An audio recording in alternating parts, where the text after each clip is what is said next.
Coming to you from the Hudson Media Group studio, this is the 2021 Jersey City at-large Council Candidates Debate.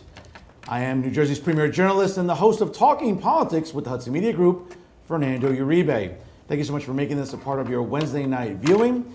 We do have some candidates that are running late, but right now, presently in studio, we have 3 candidates, which we'll be able to have here for the debate, and we'll get started in just a moment.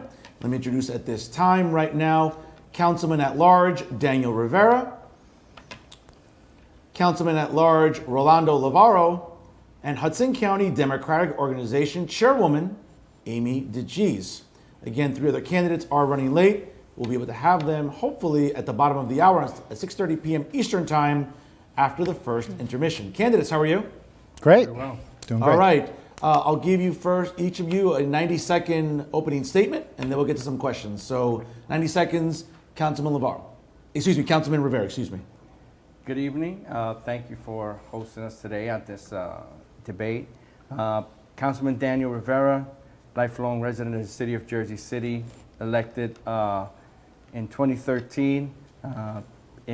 Have enjoyed the political atmosphere, although at times it's challenging. But I'm here because I love my city, and we're looking forward to engaging in some excellent conversation today. Thank you, Councilman. Now with his opening statement, Councilman Rolando Lavaro. Good. Thank you. Good evening, everyone. Let me begin by thanking Hudson Media Group for hosting today's debate and Fernando for moderating. And thank you to everyone who's watching this evening and will be watching the recording. 10 years ago, I ran and won a council at large seat as an independent without the support of the political machine. Today, I've come full circle. I am once again running independently, this time without the support of the political machine headed by now Mayor Fulop. When I first ran for office, I often talked on the campaign trail about ending the tale of 2 cities. For those of you who can remember that time, the downtown waterfront was seeing all of the investment while the rest of the city languished. 10 years later, we have not done enough to bridge the gap of the tale of 2 cities. In fact, the disparities have grown even wider and deeper, pushing many of our longtime residents out of our city. I'm running for re-election to create more affordable housing so we can protect our residents who are being washed out by the gentrification tsunami that is swamping our city. I'm running to make sure we have fully funded public schools. And I'm running to make sure Jersey City residents, regardless of their zip code or income, have a great quality of life. I have the experience and the track record to address today's Jersey City challenges. My name is Rolando Lavaro, and I'm running for re-election as council at large. I'm 9B on the ballot. Thank you, Councilman. And now, an opening statement by Hudson County Democratic Organization Chairwoman Amy DeGise. Ms. Chairwoman, 90 seconds. Thank you very much, Fernando, for moderating. Thank you, Hudson Media Group, for hosting. And thank everyone who is watching right now, live or later on. My name is Amy DeGise. I am proudly running for Councilwoman at Large for Jersey City and Team Fulop. I'm very excited to represent my hometown, my favorite place, Jersey City. I'm born and raised.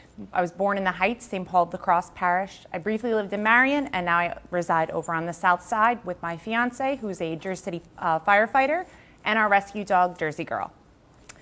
I want to serve this city and be a part of the problem-solving initiatives that keep us moving forward, no matter how long that we've been here. My initiatives include applying what I do for a living as an educator at the Hudson County Schools of Technology to the city to improve our overall quality of life. As an educator, I help coordinate grant programs for workforce development and work-based learning. I believe I can assemble positive development programs that will help build the career readiness of our youth, expand partnerships with businesses, and develop pathways to the trades and other in-demand occupations. Initiatives like this will improve our overall quality of life and bring about more change, moving us forward even faster. I want to lead with strong leadership characteristics that include diplomacy. I believe that diplomacy embraces community voices and engages all stakeholders in these large decision-making times. I've done this as a union leader, serving as the vice president of my local teachers union on the Grievance and Negotiations Committee, chair of the Democratic Party, and as a classroom leader. Myself and my teammates work very hard. No one tells us what to do. We are independent-minded, but we work as a team to push our initiatives forwards in a diplomatic way that collaborates with all of the city stakeholders. Thank you.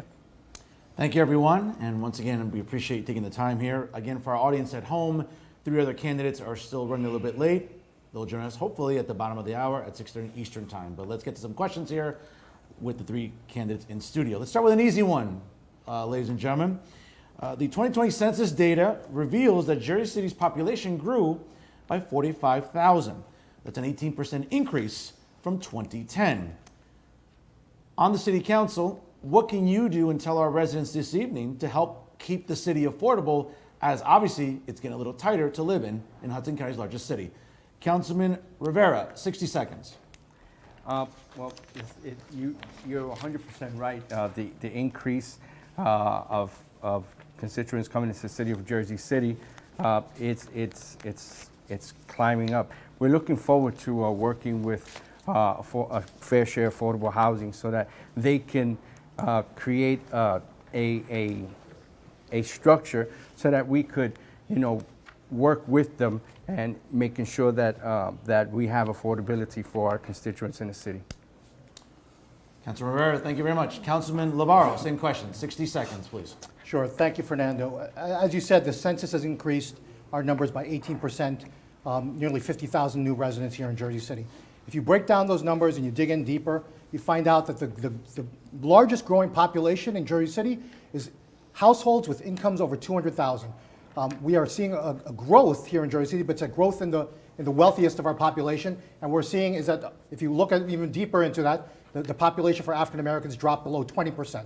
So some of our lower income and moderate income families all getting pushed out. So affordability has been my top priority. I heard the mayor at his first debate say, for the next 4 years, affordable housing will be our top priority, full stop. Well, affordable housing has been my top priority for the past 4 years, full stop, and it will continue to be my priority moving forward. We need a strong inclusionary zoning ordinance.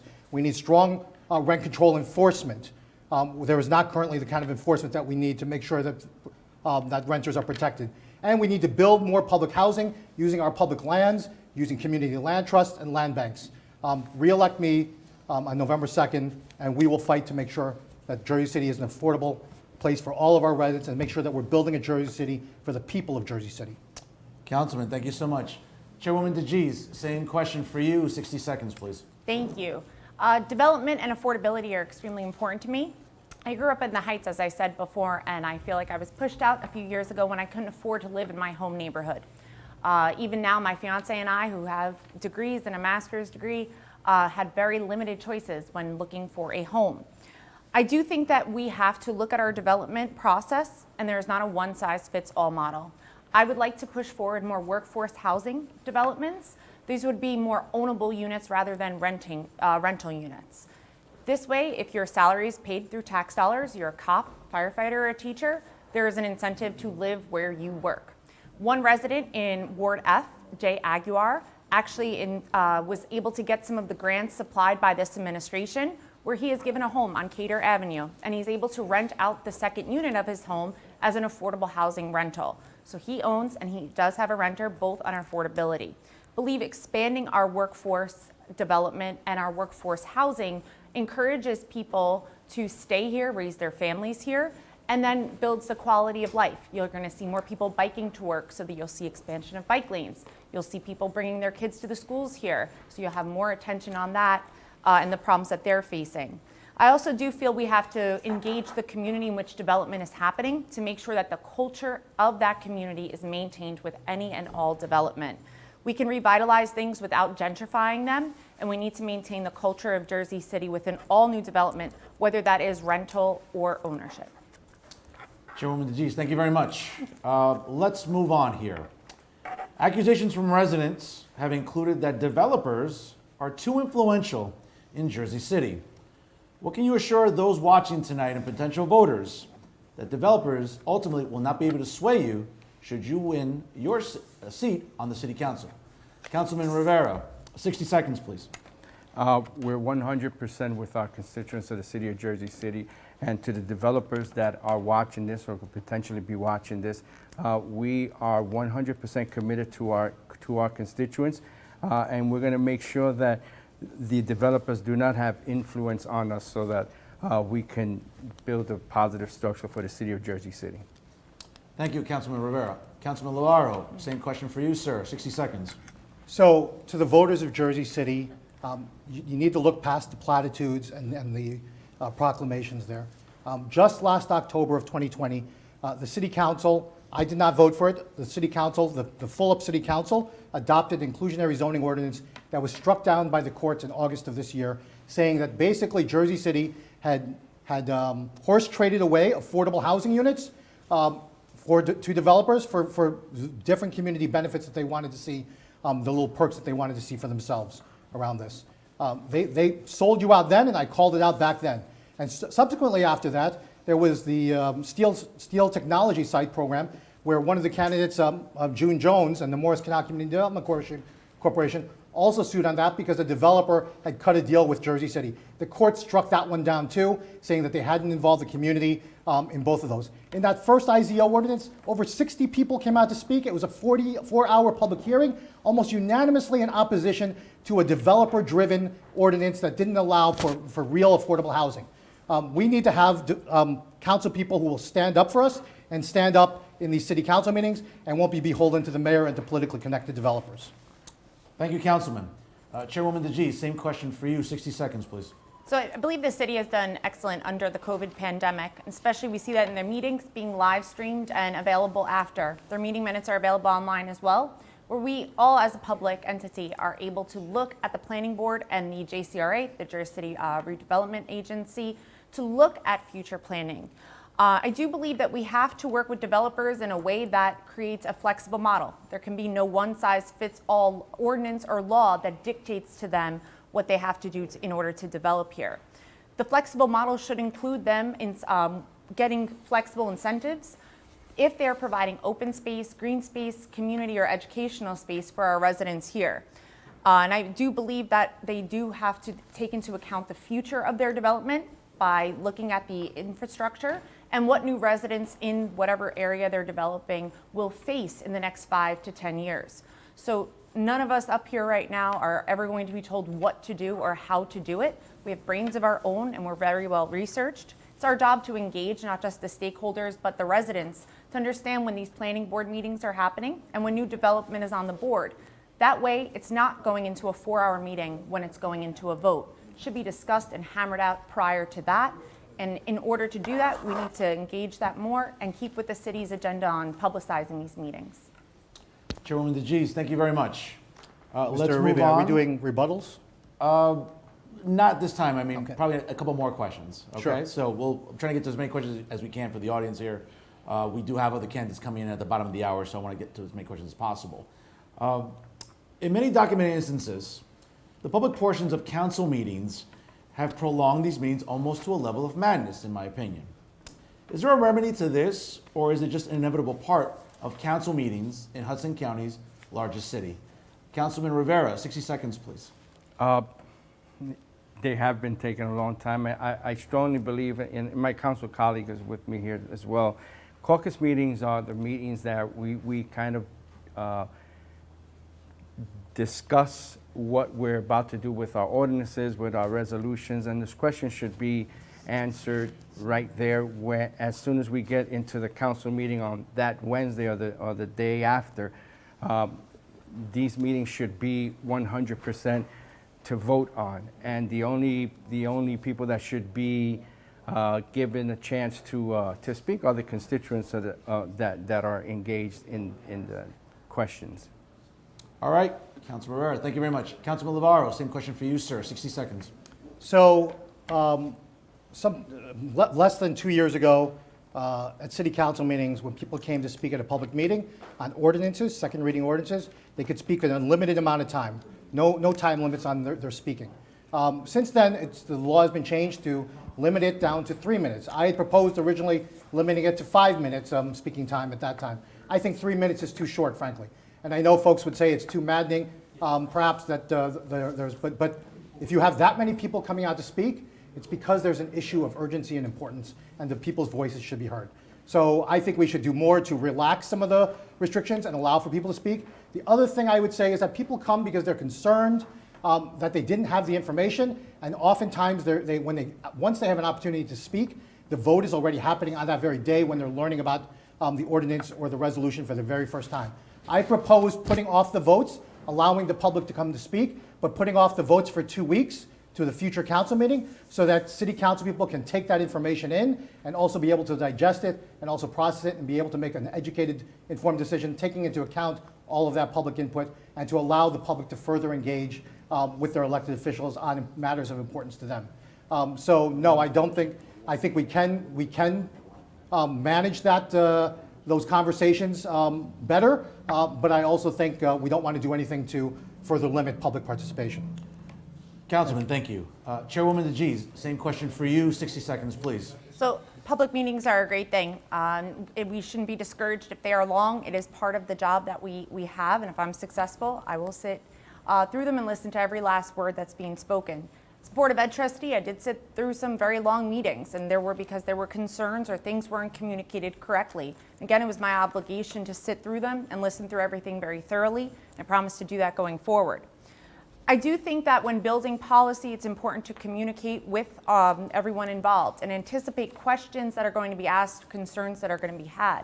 It's important for us as council people to go back and talk to the community, community leaders, advocates, our committee people, and get this information out prior to a big vote. That way we can, behind closed doors, diplomatically resolve problems, build meaningful solutions, consensus, and any kind of compromise that has to go going forward.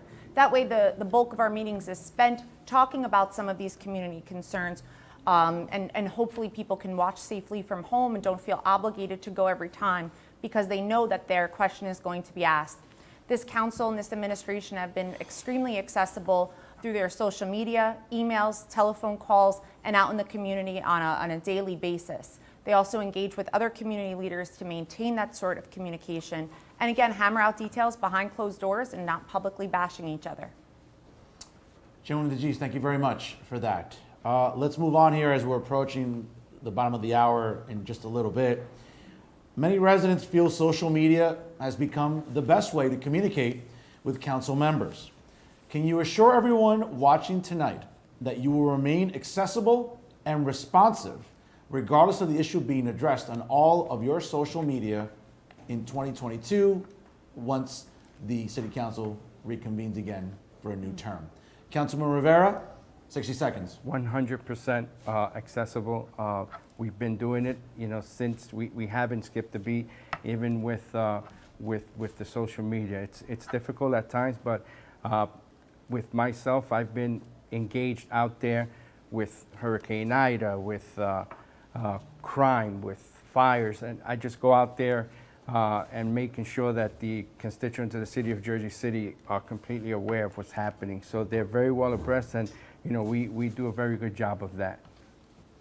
All right, Councilman, thank you very much. Councilman Lavarro, same question for you, sir. 60 seconds. Absolutely. I will be as 100% accessible.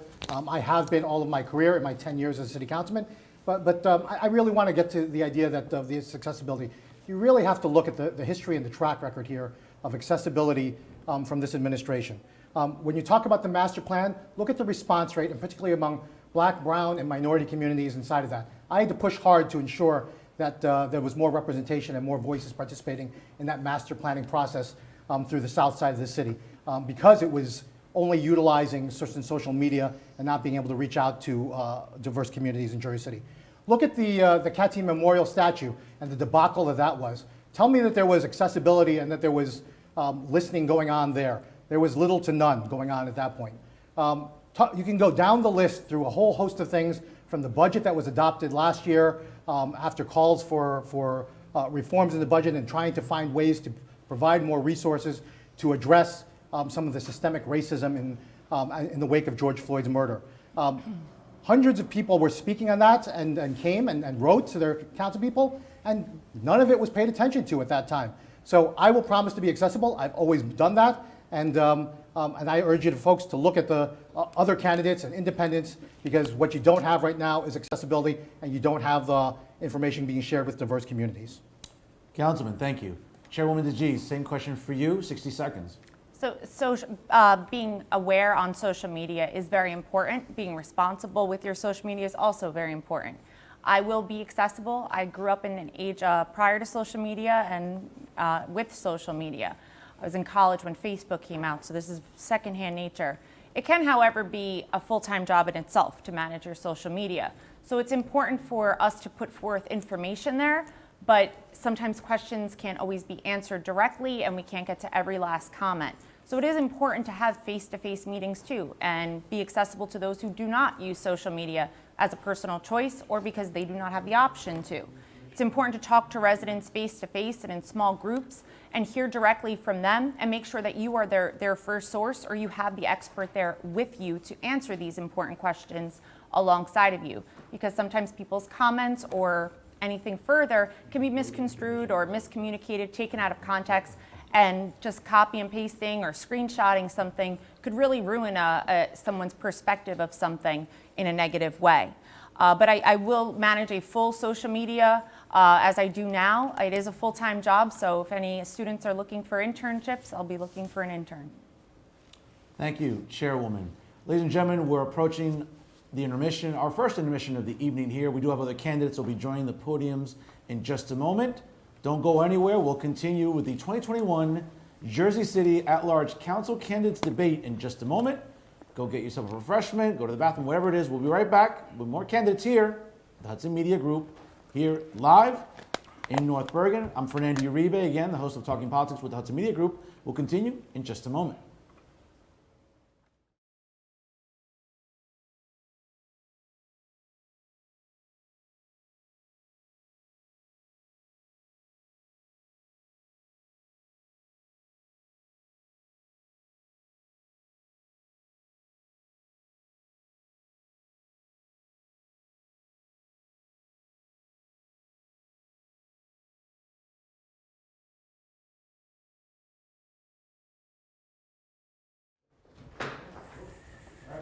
All right, we'll get it, Chris. Get it.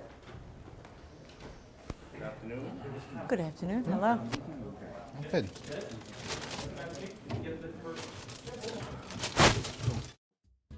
Stevens Jersey City Ford, located right off of NJ 440 North. Across the Hudson Mall is your one-stop for all your automotive needs. Check out Ford's latest models like the 2020 Ford Fusion with its stylish looks and hybrid options, or the unparalleled high-performance 2020 Ford Mustang.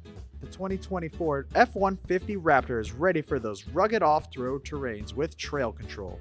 Need a mid-sized truck for your towing and hauling? The 2020 Ford Ranger will deliver. The 2020 Ford Escape is a luxury SUV that was made for comfort and adventure on the go. Returning is Ford's legendary Bronco, which takes you back to the true meaning of off-roading. They are now available for pre-order in our showroom or on our website. Let us help you find your next vehicle. Stevens Jersey City Ford, 201-432-7272. Ford made their first all-electric SUV a Mustang. Rapid acceleration, reactive handling, 300-mile range. You control how it feels and how it sounds. It knows you. It dials into your preferred settings. It has an array of driver assist technology. Cameras and sensors enhance your awareness and provide you with additional control. But it's more than cutting-edge technology. It's the spirit of it. It's a Mustang. Introducing the all-new Ford Maverick. A truck for people who do stuff. And people who make stuff. People like Gabrielle Union. I make this look good, don't I? Who haul whatever they want to wherever they want. Like wood to build things made of wood with. And friends to get weird with. It's for long trips that the standard hybrid engine with a targeted EPA estimated city fuel economy rating of 40 miles per gallon helps with. That an 8-inch touchscreen connects with. And any trip that this interior makes more comfortable. But we'll let Gabrielle tell you all about it. Or I could just tell them it's a Ford truck that starts at less than $20,000 MSRP. Yep, that works too. The all-new Ford Maverick, built to defy expectations.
truck isn't just a brand new truck when it's tough enough to have best-in-class available payload and smart enough to know that a cab can also be an office. A truck equipped with best-in-class available towing that asks, why can't all that power more than just this truck? No, your brand new truck isn't just a brand new truck when it's the all-new F-150. Tough this smart can only be called F-150.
Stevens Jersey City Ford, located right off of NJ 440 North. Across the Hudson Mall is your one-stop for all your automotive needs. Check out Ford's latest models like the 2020 Ford Fusion with its stylish looks and hybrid options, or the unparalleled high-performance 2020 Ford Mustang. The 2020 Ford F-150 Raptor is ready for those rugged off-road terrains with trail control. Need a mid-sized truck for your towing and hauling? The 2020 Ford Ranger will deliver. The 2020 Ford Escape is a luxury SUV that was made for comfort and adventure on the go. Returning is Ford's legendary Bronco, which takes you back to the true meaning of off-roading. They are now available for pre-order in our showroom or on our website. Let us help you find your next vehicle. Stevens Jersey City Ford, 201-432-7272. Ford made their first all-electric SUV a Mustang. Rapid acceleration, reactive handling, 300-mile range. You control how it feels and how it sounds. It knows you. It dials into your preferred settings. It has an array of driver assist technology. Cameras and sensors enhance your awareness and provide you with additional control. But it's more than cutting-edge technology. It's the spirit of it. It's a Mustang. Introducing the all-new Ford Maverick. A truck for people who do stuff. And people who make stuff. People like Gabrielle Union. I make this look good, don't I? Who haul whatever they want to wherever they want. Like wood to build things made of wood with. And friends to get weird with. It's for long trips that the standard hybrid engine with a targeted EPA estimated city fuel economy rating of 40 miles per gallon helps with. That an 8-inch touchscreen connects with. And any trip that this interior makes more comfortable. But we'll let Gabrielle tell you all about it. Or I could just tell them it's a Ford truck that starts at less than $20,000 MSRP. Yep, that works too. The all-new Ford Maverick, built to defy expectations.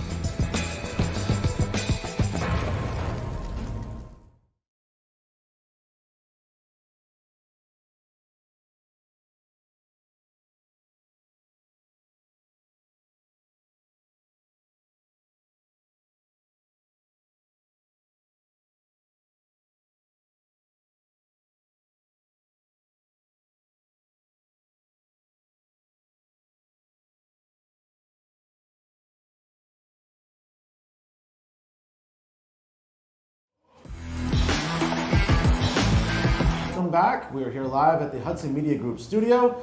I am New Jersey's premier journalist and, of course, the host of Talking Politics, right here with the Hudson Media Group, Fernando Uribe. We have all our candidates set here on the stage, so we're looking forward to hearing from all of them.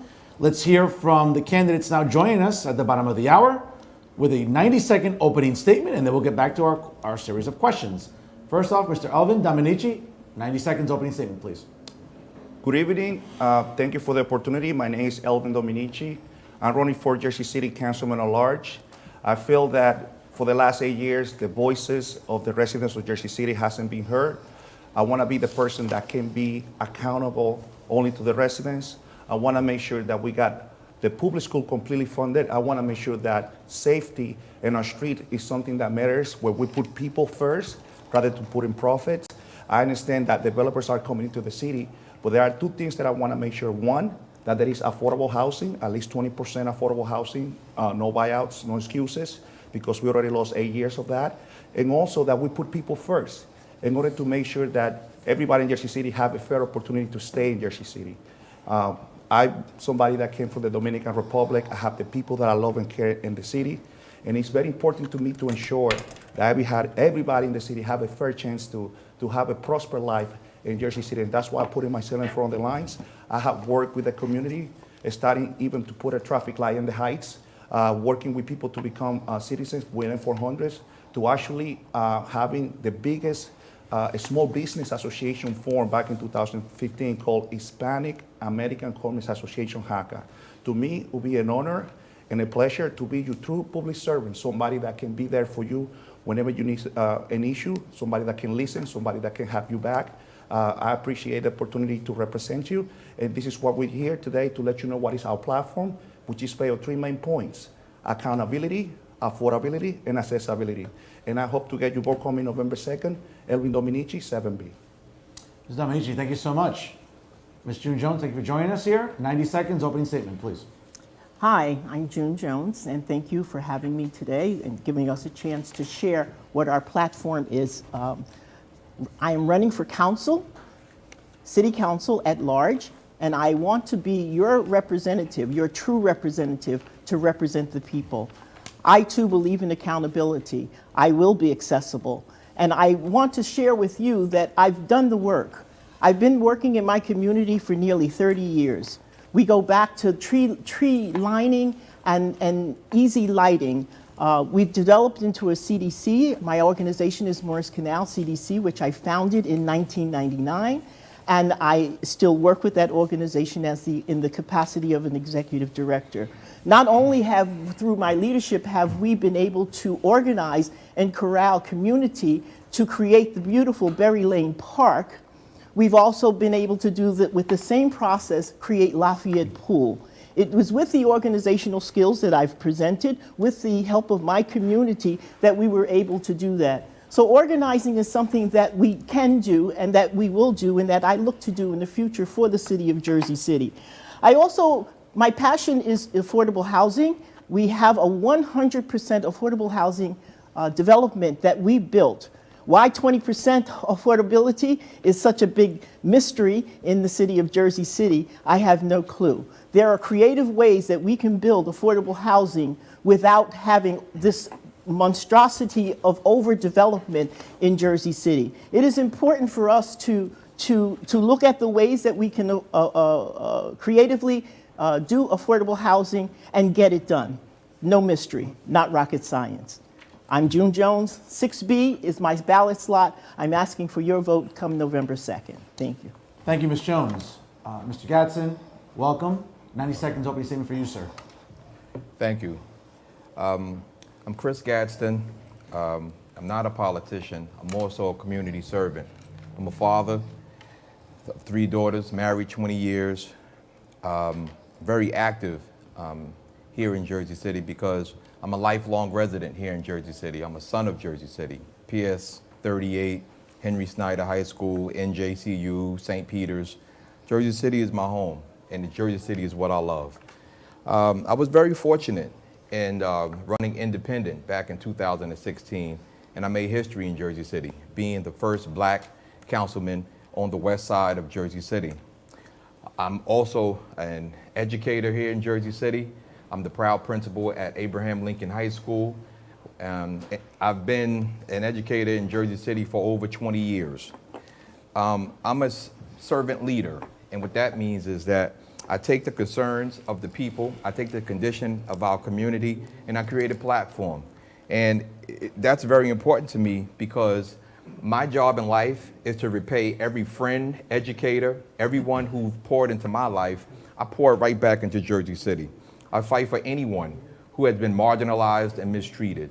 And that's why the role of a council person, and this time I'm running council at large, is to affect change and to create policy that's going to bless people's lives. So whether that be in education, whether that be in housing, whether that be improving people's quality of life, I'm the person that can do that job because I've been doing it my entire adult life.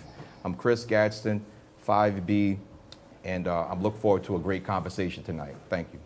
All right, Mr. Gadsden, thank you so much. Again, welcome everyone on stage. Let's get to it. 70% of Jersey City residents demanded stricter restrictions from Airbnb on the ballot in 2019. It still remains a resource for many visiting the city. Is enough being done to ensure that any potential abuses do not resurface? And in your position on the council, will you be doing more to make sure that any abuses don't happen? Councilman Rivera, 60 seconds, please. This will be pretty quick. Yes, we definitely have to make sure that we stay focused on people doing illegal Airbnbs in the city of Jersey City, which that happened a lot. We came across a large population came to a city council, and they were very concerned with. They actually thought that the Airbnbs were done legally. But I think moving forward, we do have a plan set that we can hold those Airbnb tenant owners accountable. All right, Councilman Rivera, thank you very much. Mr. Gadsden, same question for you, 60 seconds, sir. No, I do believe that we have to take care of the abuses of Airbnb, especially the illegal units. But I also believe that oversaturation of Airbnbs, they take away good housing from residents. And sometimes, a developer can develop a whole big unit and can't find tenants, but will find revenue and renting them out like they're hotels. So I think we have to crack down on the oversaturation of Airbnbs and cracking down on developers who don't want to build affordable housing but want to get rich real quick using Airbnb. Mr. Gadsden, thank you very much. Councilman Navarro, same question for you, sir, 60 seconds. Sure. Back in 2019, there was a referendum on the Airbnb legislation. And so it was adopted. The City Council had originally adopted legislation that put stricter controls and regulations, and then it was reaffirmed with the referendum. And you, the voters, decided that you wanted stricter regulations and agreed with those changes. Since then, we've had, since that 2019 election in March of 2020, we've had a pandemic. And the entire tourist industry and hotel industry has basically went up in smoke. And that includes Airbnb. So we don't really know whether the enforcements are in place because there's been very few opportunities to really enforce it. It's now beginning to come back, and we need to make sure that we have the resources there. We do have an Office of Housing Preservation that's been charged with ensuring that those laws are enforced. And the next City Council, as we emerge out of this COVID and the tourist industry starts to come back, we'll have to be vigilant in making sure that that division is continuing to do its monitoring. Councilman Navarro, thank you very much. Thank you very much. Ms. Jones, same question for you, 60 seconds. Yes, I do think that monitoring the Airbnbs are important.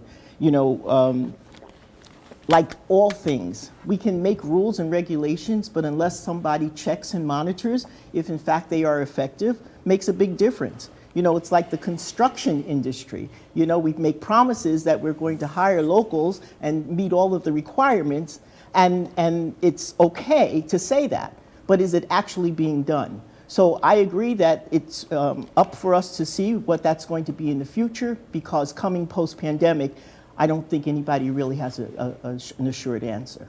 Thank you. Thank you, Ms. Jones. Chairwoman DeGise, same question for you, 60 seconds. So I believe the current administration was very hard on the Airbnb, and rightfully so. A lot of money was spent on the campaign for the referendum to ensure that residents were informed on what it meant to restrict the Airbnb access and what would happen to the community if it wasn't. So I thank the administration and Team Phillip for launching that. Do you think that we have to be better at reporting information from our neighbors One resident that I came into contact with, a new resident of Ward F in the Van Voorst area, Samantha Bellucci, said that she believed one of the neighbors across the street had an Airbnb. Different people going in and out, garbage not being taken out on time, people smoking and drinking outside, kind of disrupting the neighborhood. She wasn't aware that she could report this to the Housing and Preservation Group. We informed her so. So I think that the city launched great efforts to ban the Airbnb, but now has to keep residents informed on how to report that. And just like any other law being broken, it needs to be enforced, and the owners of those homes or Airbnb units need to be given a very hefty fine. Chairwoman DeGise, thank you very much. Mr. Dominici, same question for you, sir. 60 seconds. Certainly, I feel that when you have to actually enforce the ordinance and laws that pass in the city, and it's sad to hear for the Councilman Rivera being there that after 8 years he thinks that should be actually done. So we want to make sure that we have accountability in our city hall, that when something is passed and is approved, that actually there is somebody in place that can be accountable and make sure that these actually laws are being enforced. It's affecting people because we got too much development in these units that are empty, are being used for Airbnb. And then, as I can agree with Ms. DG's, as far as the noise, the garbage, and people that come over the town and start making these type of noises that is affecting our neighborhood. So the main thing is to make sure that we got people in place in city council that can be accountable, that can listen to the people. And when these laws are actually passed, whether it's parking rules, that people are parking overnight without any tickets or something, whether it's actually the Airbnb, that people can actually see that the results of the law in place that can, some of the people. Thank you. Ms. Amici, thank you very much. The term progressive has become quite the polarizing one during this election cycle. For those of you that watch my program, you know what I have to say about it on a weekly basis. Has it been a term that you wish to run on, and if so, why? Let's start off with Chairwoman Amy DeGise. Absolutely. 60 seconds. Thank you. I am a progressive Democrat. As a social studies teacher, the progressive era is one of my favorite eras to teach, and my juniors in county prep often did their own presentations on things that they'd like to bring progress to. I believe in a lot of the progressive ideology and agenda, don't always agree with the tactics, and I think being unable to compromise, demeaning people, being cruel and bullying people, especially online and in person, threatening them, intimidating them, is not going to build consensus. And if people using that agenda to become elected, they're not going to make any friends and be able to build consensus. And they'll be the only no vote, singled out, yes, dying on their hill that they believe in this and they're not going to budge, but they're unable to work as a team. So you can have progressive ideologies, but you can also be a consensus builder. Thank you, Chairwoman DeGise. Councilman Lavarro, same question for you, sir. 60 seconds.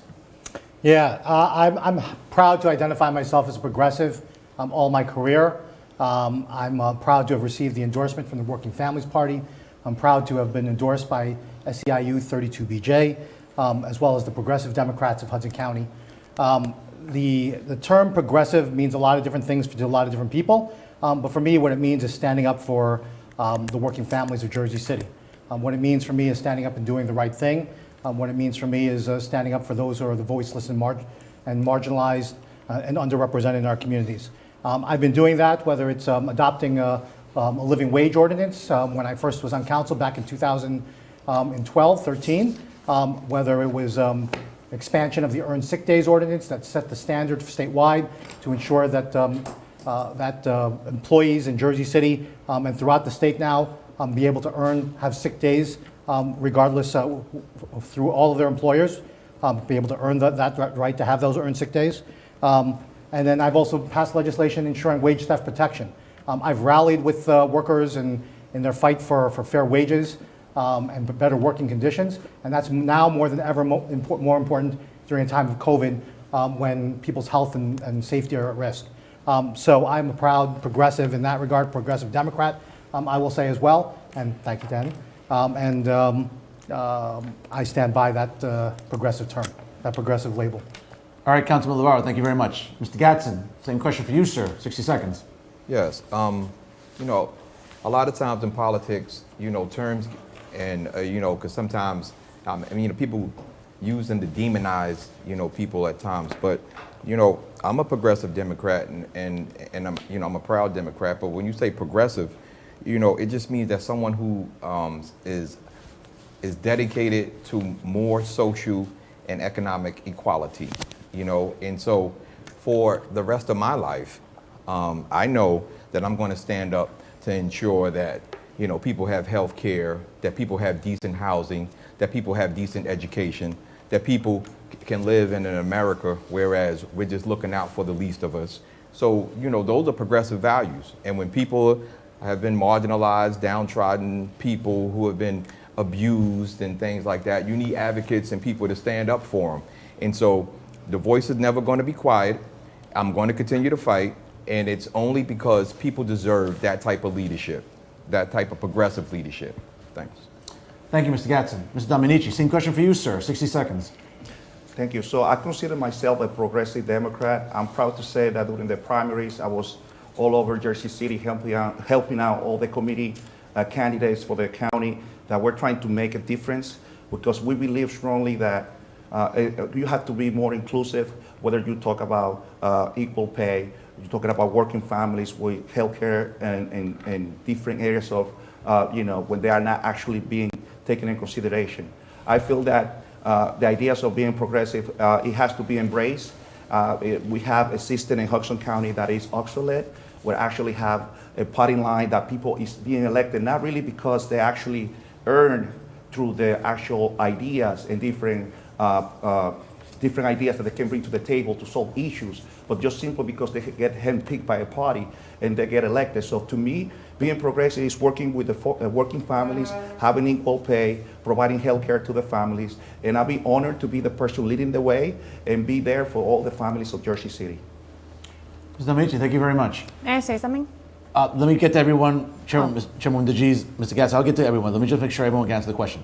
Councilman Rivera, 60 seconds, same question for you, sir. I've been born and raised Democrat, and engaging now with this. A lot of my youth that I coached, a lot of these young men and women have a strong progressive mind thinking, and I look forward every day when speaking to them, whether it's in the field, whether it's at school, and it's amazing how well they are setting their minds and making sure that they want to be heard, and what's right is right. So listen, I look forward to engaging in conversations with them and adapting and embracing their thoughts, in their progressiveness.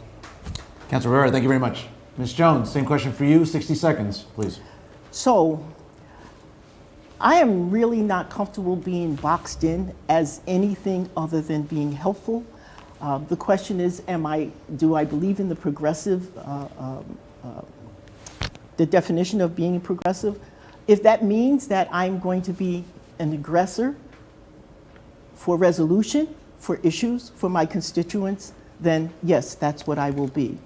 I am hard to say that whether you're a Democrat or a Republican, progressive or otherwise, I think the reality of having a representative represent you and your community is someone that cares about you, your lifestyle, your quality of life, and most of all, doing the right thing. It is important to have someone that is trustworthy, that will never bend or do what someone else asks you to do or tell you to do, but do it for the people who you represent. That is so important in this election. That's why I am running as an independent.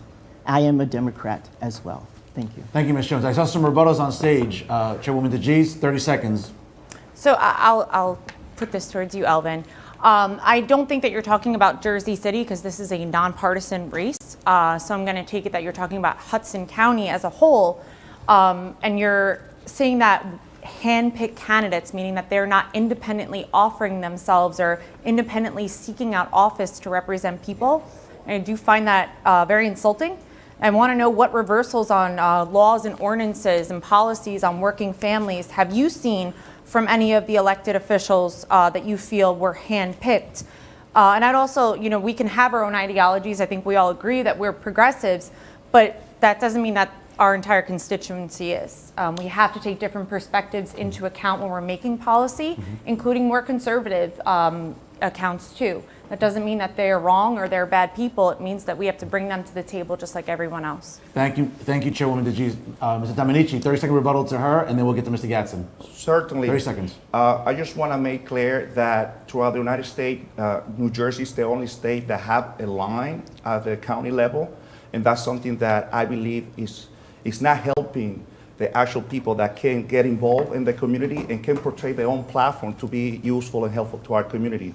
So I definitely believe that when somebody has so much power, instead to having ideas and different platforms that can benefit the community, the people should be that can decide whether this person can be our candidates. And when we talk about policies that we haven't been done, I feel very strongly, especially in Jersey City. We've been 8 years without an inclusionary zoning ordinance, and we have people in this stage that voted for one that was struck down by a judge here in Hudson County. So I feel that we got leadership in Jersey City and throughout Hudson County that is not really doing the best for the people of the county and also for the city of Jersey City. Thank you. Mr. Gadsden, you had a rebuttal, 30 seconds, sir. No, mine is real quick.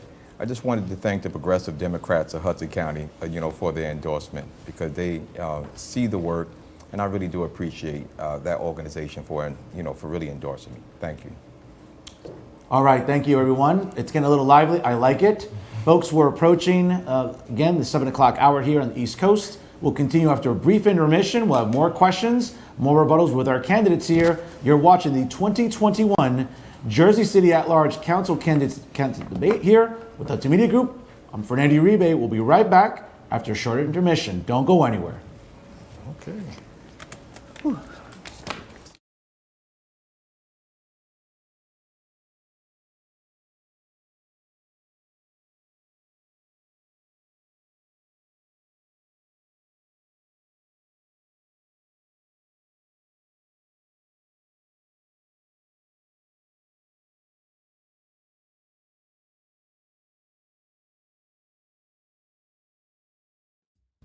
Stevens Jersey City Ford, located right off of NJ 440 North.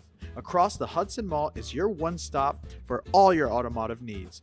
Check out Ford's latest models like the 2020 Ford Fusion with its stylish looks and hybrid options, or the unparalleled high-performance 2020 Ford Mustang. The 2020 Ford F-150 Raptor is ready for those rugged off-road terrains with trail control. Need a mid-sized truck for your towing and hauling? The 2020 Ford Ranger will deliver. The 2020 Ford Escape is a luxury SUV that was made for comfort and adventure on the go. Returning is Ford's legendary Bronco, which takes you back to the true meaning of off-roading. They are now available for pre-order in our showroom or on our website. Let us help you find your next vehicle. Stevens Jersey City Ford, 201-432-7272. Ford made their first all-electric SUV a Mustang. Rapid acceleration, reactive handling, 300-mile range. You control how it feels and how it sounds. It knows you. It dials into your preferred settings. It has an array of driver assist technology. Cameras and sensors enhance your awareness and provide you with additional control. But it's more than cutting-edge technology. It's the spirit of it. It's a Mustang. Introducing the all-new Ford Maverick. A truck for people who do stuff. And people who make stuff. People like Gabrielle Union. I make this look good, don't I? Who haul whatever they want to wherever they want. Like wood to build things made of wood with. And friends to get weird with. It's for long trips that the standard hybrid engine with a targeted EPA estimated city fuel economy rating of 40 miles per gallon helps with. That an 8-inch touchscreen connects with. And any trip that this interior makes more comfortable. But we'll let Gabrielle tell you all about it. Or I could just tell them it's a Ford truck that starts at less than $20,000 MSRP. Yep, that works too. The all-new Ford Maverick, built to defy expectations.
truck isn't just a brand new truck when it's tough enough to have best-in-class available payload and smart enough to know that a cab can also be an office. A truck equipped with best-in-class available towing that asks, why can't all that power more than just this truck? No, your brand new truck isn't just a brand new truck when it's the all-new F-150. Tough this smart can only be called F-150.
Stevens Jersey City Ford, located right off of NJ 440 North.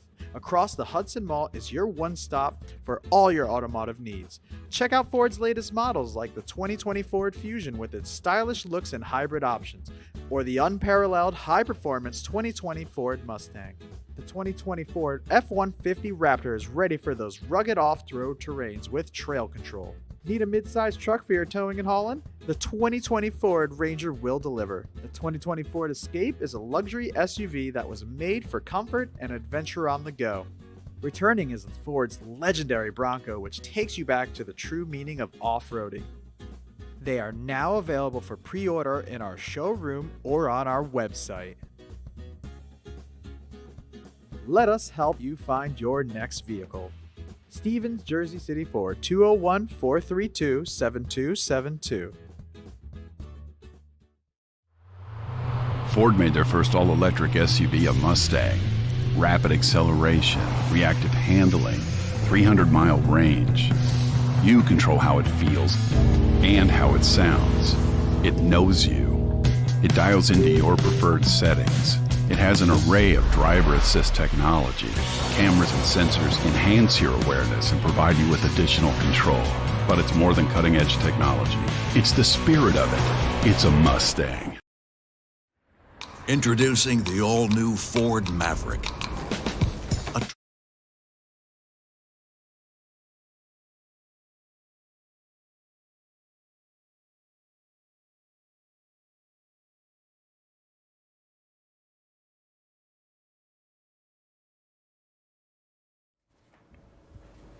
Welcome back. We're here at the Hudson Media Group studio, ladies and gentlemen. We'll continue with the 2021 Jersey City at-large council candidates debate. All 6 candidates are here. It's still lively. Let's continue. Gun violence remains a serious problem in Jersey City. What are some of the policy prescriptions that you and the City Council will pursue in accordance with police practices? Councilman Rivera, let's start with you. 60 seconds, sir. Gun violence, 2021, we have recovered 238 guns compared to the 252 guns we had in 2019. We have much more police officers on the street. We have them positioned, throughout the city in areas of the cities that are considered hotspots.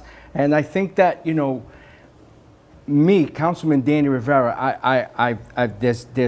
sometimes it's not okay to agree with what the administration does or what the directors does. I've gone toe-to-toe with Director Shea and told him that I don't appreciate the fixed posts if the officers start getting out of their cars, but not to take those fixed posts out, but have the officers move around the car, create some more community policings with our police officers, and not defund the police. All right, Councilman Rivera, thank you. Mr. Gadsden, same question for you, sir. 60 seconds. Okay. you mentioned gun violence and police practice. Yes, we do need the police.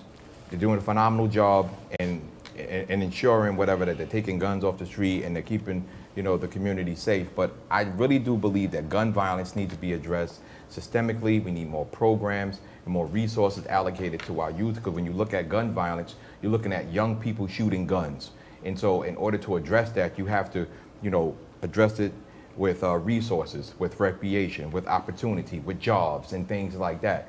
Those are the policies, those are some of the prescriptions that will help solve gun violence, because, we can't police our way, to a safe, to safe street. It takes more community approaches to it. And me inside of the school, I work hand in hand with my SROs and with officers, and we build bridges, right? So we build relationships. We get folks to understand that we can address this holistically inside of our community. Thank you, Mr. Gadsden. Councilman Navarro, same question for you, sir. 60 seconds, please. Yeah, to stem the gun violence, I think as Mr. Gadsden said, we need to make the investments in our community. That's the kind of long-term work that we need to do. And what I mean by that is the investments in violence prevention programs, the education, the recreation, all of those things. And then we need to invest in those credible messengers. Again, the groups like Jersey City Anti-Violence Coalition, Pam Johnson, folks who work on the street.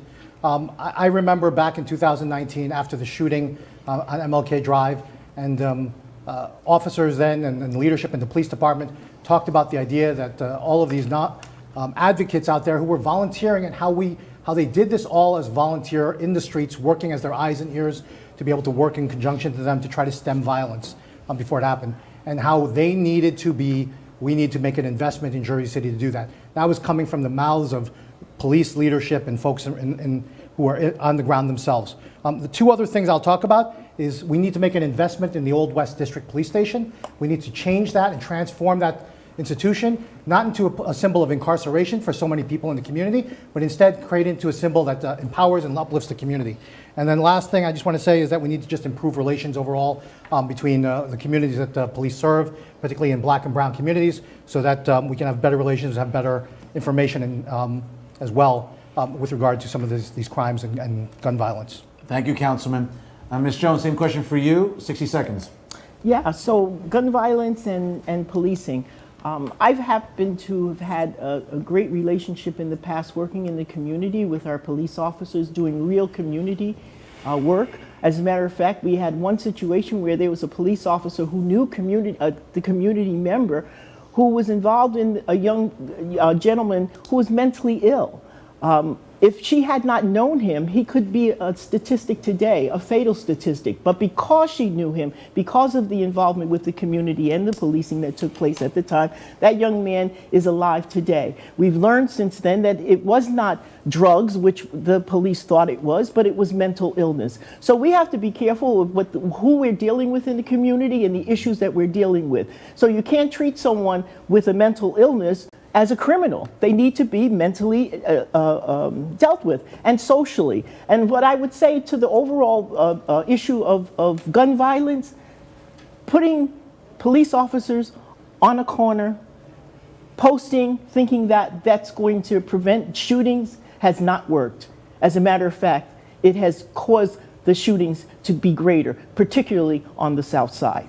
What we're doing right now is just not working. It's not creative or rocket science. I think that we need to be a little bit more aggressive in how we are handling the situation and dealing with the real issues. And everybody on the street is not a criminal.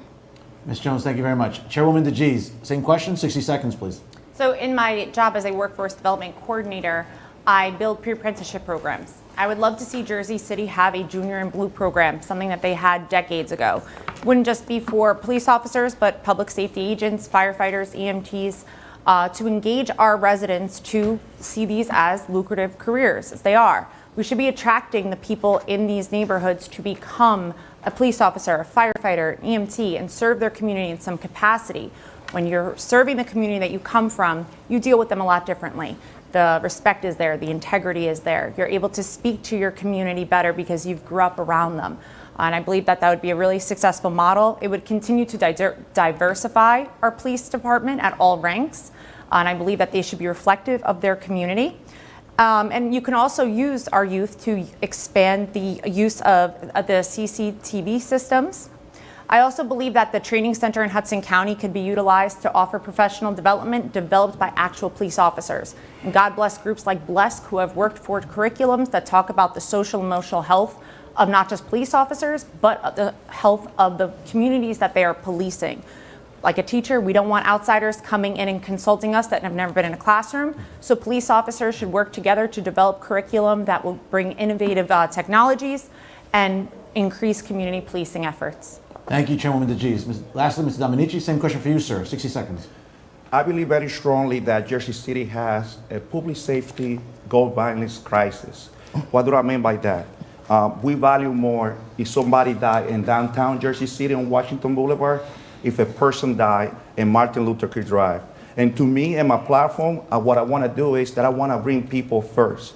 One of the things that I've been looking is that the city of Newark have implemented an Office of Violence Prevention that is working fine, providing programs for people that are, have mental problems, providing programs for recreation, providing training for kids. So what I would like to do as your council person, I want to take a look to the budget, and we can allocate some of that particular budget to that particular office, something that can work greatly here in the city of Jersey City. Something that is very important to me.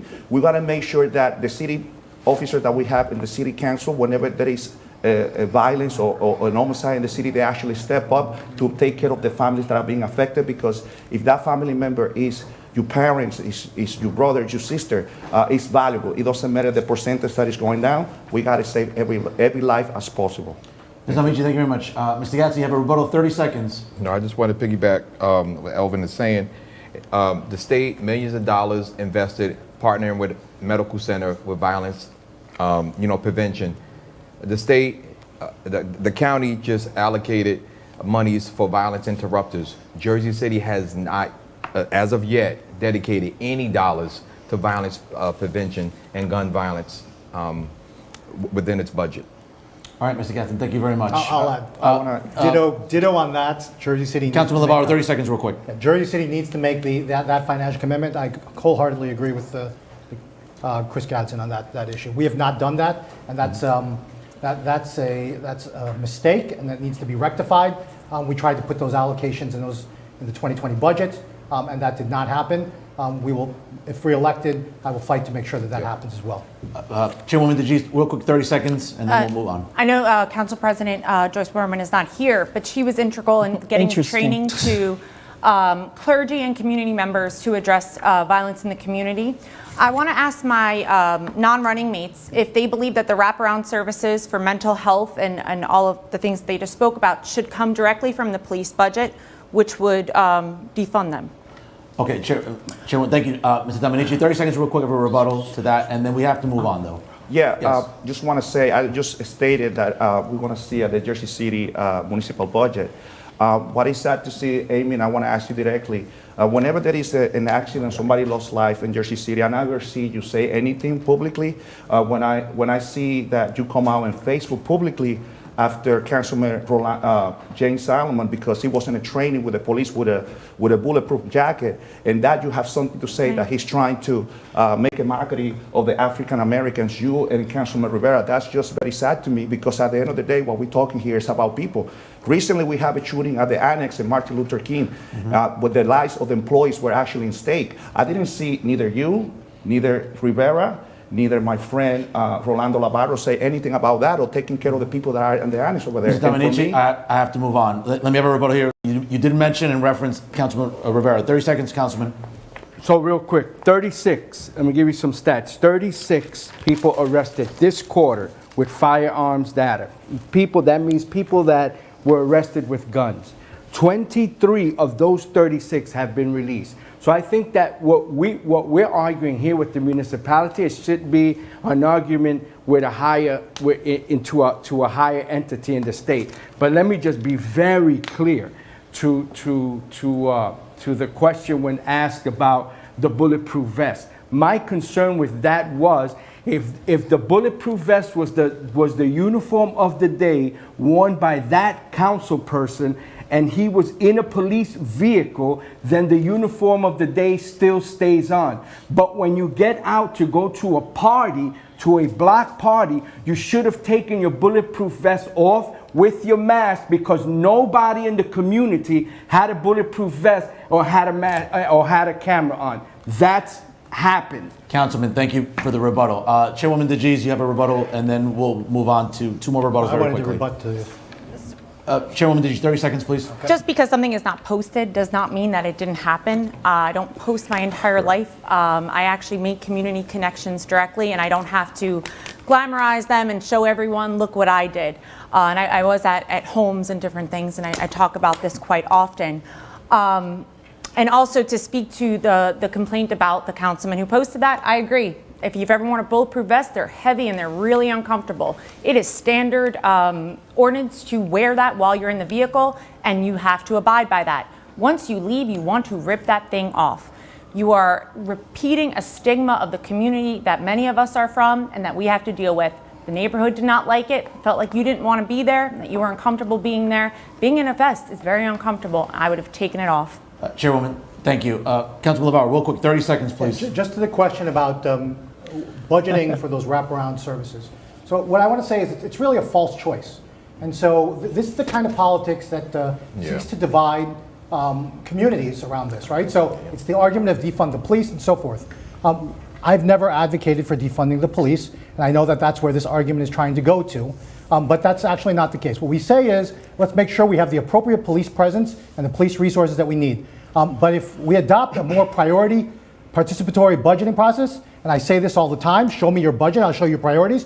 If you want to put the money into those mental health services and the other sort of wraparound services that are necessary, the violence prevention programs, let's prioritize that and make sure that that's at the top of our budget, and then look at the rest of our resources to see what else we can allocate to do. It's not about taking from here or there, it's about making sure that we prioritize and put the money where it needs to be. Councilman, thank you for the rebuttal. Mr. Dominici, last rebuttal here in this round. Yes, 30 seconds, very quickly. You got to come to the left.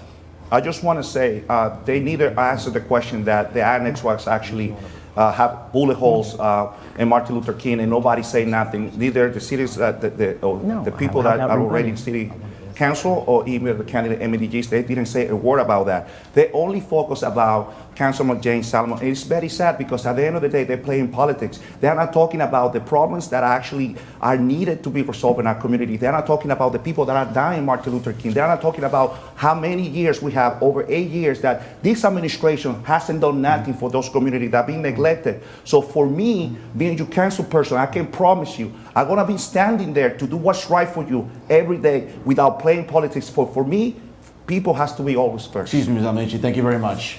Let's move on. Defund the police was a very sexy term during the summer of 2020. I've talked about it extensively on my show. I know many would agree with me, and many have called it irresponsible. I've been one of those leading crusaders. What police reform will you advocate for on the city council, since we've come to learn that defund the police as an acronym doesn't necessarily work? Mr. Gadsden, 60 seconds, please.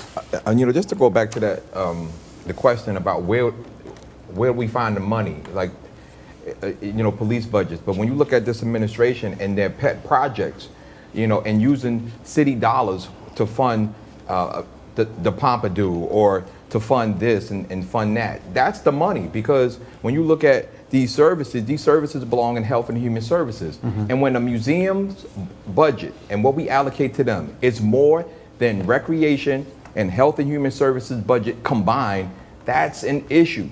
That's a huge issue. And so all throughout that summer, because that conversation came up around the time we were talking about the budget, and we were basically saying that there are many needs that have to be met, and the city dollars can go towards that. So me personally, I was never a proponent of defund the police. I was more so a proponent of allocating resources to mental health, allocating resources to housing, allocating resources to our youth, allocating resources to that.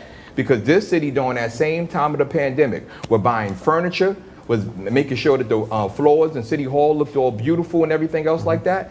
And we could have used those same dollars to prioritize people. Okay, Mr. Gadsden, thank you very much. Councilman Rivera, same question for you, 60 seconds. I will always have, the back of the men and women in the forefront in our city of Jersey City.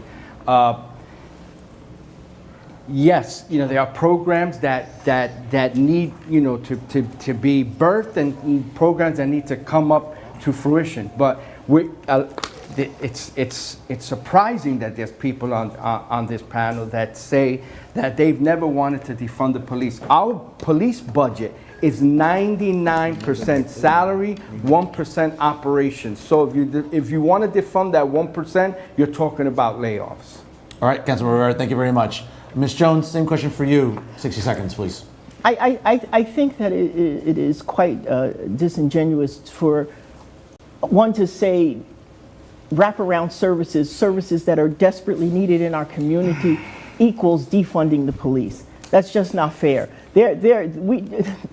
I, for one, am not in favor of defunding the police. I am in favor of looking at budgets and looking at numbers and seeing where we can allocate monies and services to resolve the issues in our community. And I think that goes for both sides. I love the police. My husband is a retired police officer. I would never want to take away services that we desperately need in our community and that we need for them to exist to protect us as well. But it's how we do it. So to say that we want wraparound services, allocate more dollars to the recreation, to the mentally ill, to all of those social services that are absolutely needed and forgotten is just not fair. It's disingenuous. Ms. Jones, thank you very much. Chairwoman DeGee, same question for you, 60 seconds, please. I would like to lobby for a civilian complaint review board, as I know the administration is working on, and utilize the modern training facility with modern training techniques that are led by our police officers. I do believe we have to engage the police union, and I know that they've voted in a new executive board, and they're doing a great job in engaging with the community and elected officials and other advocates on better policing measures. I'll go back to my other statement of having professional development that encourages new innovations and technologies that we could be proactive rather than reactive with crime and policing, and also address the social-emotional health of our police officers and of the communities that they're policing. Do not feel like these are burdens on taxpayer dollars. And a lot of the other initiatives that can go into wraparound services would increase taxes, and that would increase rents for a lot of our community as well. So engaging the union, other stakeholders, and utilizing our educational venues for pre-apprenticeship would address funding the police securely and keeping them armed and protected. Chairwoman DeGee, thank you very much. Mr. Dominici, same question for you, 60 seconds, sir. So it is sad to me to see that this city government and the elected officials, they're talking about defunding the police, which is a sensitive topic that can actually create, not really solve the issues that we have with violence in the city, will actually divide people. When we have a mayor that go publicly to different programs online, and even when we were at a meeting with the Union of the Police of Jersey City, that he said that 2 African Americans that are leaders of the community, they're trying to defund the police. To me, it's playing dirty politics. To me, it's not being a bully. To me, it's not being available for the people when they need it, because these people are missing. Like, you don't see Madam President Joyce Waterman here. They miss every meeting that we have with the community when it's addressing this issue of gun violence and people are dying in Jersey City. They never take a step forward to do the most for these people that are dying in our community. And that's why we need to make sure that we hold them accountable coming November 2nd, because you that looking at me at home, you the public servant that truly love the city and that can do the most for you. Thank you, Mr. Dominici. Mr. Gadsden, 30 seconds, real quick rebuttal. I just wanted to just go back to this defund the police stuff. I'm sorry? I didn't respond to that. Oh, the question, I'm sorry, my apologies. Councilman LeVar, I'm sorry, 60 seconds to you, sir. So, look, I think, again, I said it with the previous question, it's a false choice. This is really, to the viewing public, this is a Trumpian kind of tactics that are being used here. Trying to utilize the defund the police to scare voters into this. Nobody here is calling for the defunding of the police. It wasn't called for last year either. But what we're hearing is, what we hear from the residents is that there needs to be reforms. And there needs to be investments in our communities that have long been neglected. And we proposed modest investments in last year's budget, and all of that was summarily rejected by the Fulop City Council. right? So if you want what you want to continue down that pathway, you should continue to vote for those folks. Otherwise, if you're looking for change and looking to prioritize the things that are most important, that are things that are going to make the difference in our communities and uplift our communities, then look for independent voices and leadership on the city council. Thank you, Councilman. Mr. Gadsden, you had 30 seconds rebuttal, please. Yeah, and I just wanted to just clarify this defund the police stuff because, you know, in the past, I've been a very outspoken on ensuring that police officers, when they start the job, they don't have them welfare wages at the beginning of their, contracts. But I'm also the same person who, with community leaders, began the conversation on creating the CCRB, even helping to draft one that eventually, when Angela McKnight and all other state legislators, whatever, get their acts together, we can actually implement it here in Jersey City. So you have a person who has balance, you know what I'm saying? So like all this defund the police stuff, whatever, to divide us in Jersey City, the nonsense really has to stop. All right, Mr. Gadsden, thank you very much. Since it came up in topic, it's the next question, coincidentally.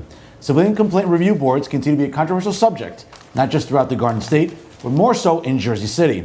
What will your input be on this body in your position on the City Council? Ms. Jones, we'll start with you. 60 seconds, please. Listen, just what it says with the community. You know, when we make decisions for our residents and policy that will be created for the residents of Jersey City, everybody has to be at the table, everybody. And so if the Civilian Review Board, Complaint Review Board brings you issues that needs to be identified, you need to address them. You know, I know that in the past there's been meetings and there's been suggestions and recommendations by the community, and none have been taken or acted upon.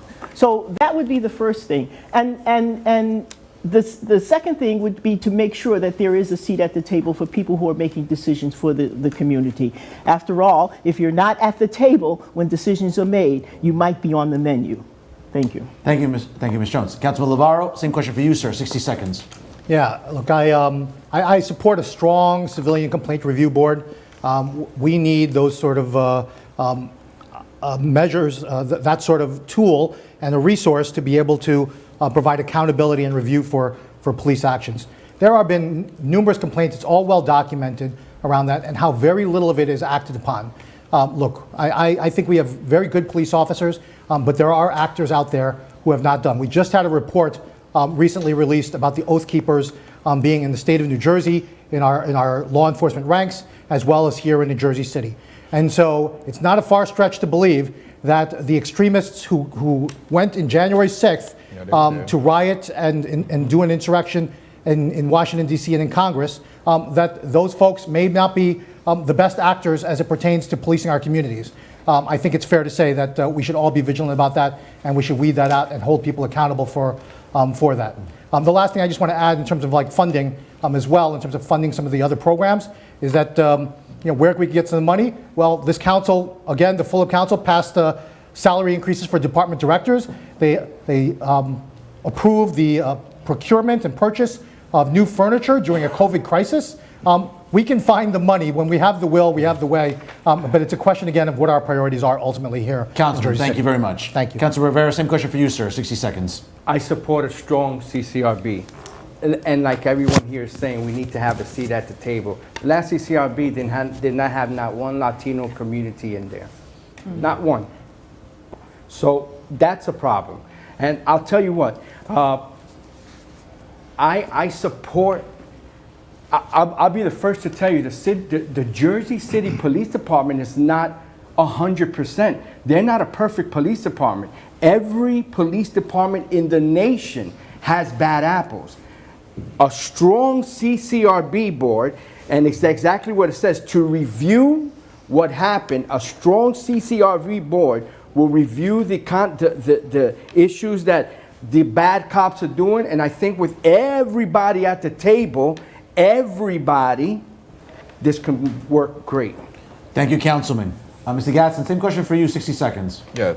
You know, when we drafted the CCRB ordinance, we ensured that the council actually had a say-so, and especially in selecting people who's going to be on the board. But we also went about ensuring that civic groups are on there. And so that's discussion. Once it becomes implemented in Jersey City, the discussion goes to the council again about, well, who's going to be on the council? There's going to be training. We're going to make sure people are experts inside of the field. So the board is going to have qualified people on it, and it's going to be a strong CCRB, because we need police accountability. Running within the ranks, you have oath keepers. Running within the ranks, I began this fight because, you had people running over people in Audubon Park. You had IA, Internal Affairs, finding that all these complaints were unfounded. And a lot of them were. But still yet, you see on the city books, you see lawsuits and payouts, continued payouts. We've spent, over the last 2 years,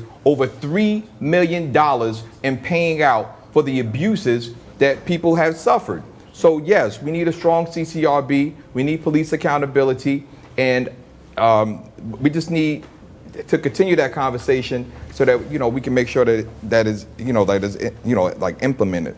Mr. Gadsden, thank you very much. Chairwoman DeGise, same question for you, 60 seconds, please. I'll nod to Assemblywoman Angela McKnight, who did a lot of this legislation in the state right now. And that's what Jersey City is bringing back. I do support a very strong CCRB. I think other boards and agencies have reviewal boards, and we need one here too. We need one that does protect the privacy of our citizens. We need one that provides accountability as well. And to Councilman Rivera's point, it allows a better pathway to report poor behavior and improper behavior by any officers in a way that they could be dealt with and held accountable for any of those actions. I do believe that board should have a lot of stakeholders involved. That way we know that the membership is qualified and that they do get extensive training on better policing. Thank you, Chairwoman DeGise. Mr. Dominici, same question for you, sir. 60 seconds, please. So I completely agree with most of the candidates here. And a very strong CCRB is needed. We got to be able to prevent and not react. We got to make sure that we got check and balances. We know that racial hate and police brutality is a reality in this country. Somebody like me that is a minority, when somebody gets stopped, or, when I do something that is not proper, is it the person coming to help me or is it the person coming to hurt me? And it's good to have people that are at stake, people that are on the ground, working with these families, working with the community, to make sure that these check and balances are actually applied, that everybody that is abused can have somebody that can review that and embrace that case, and whoever is responsible can pay. We don't want the situation where George Floyd happened in Jersey City. That's why we got to make sure that we have a very strong CCRB. Thank you, Mr. Dominici. Everyone watching at home, we're approaching 7:30 p.m. Our Comcast broadcast will go off the air, but you can stay on Facebook and also on YouTube. We'll keep going for a few more minutes here, a couple questions and closing statements by all of the candidates. So again, for Comcast, we'll be going off the air, but on Facebook and YouTube, we'll continue right now. Candidates, as we're closing up here, SciTech City has been the subject of considerable debate for Jersey City parents and residents alike.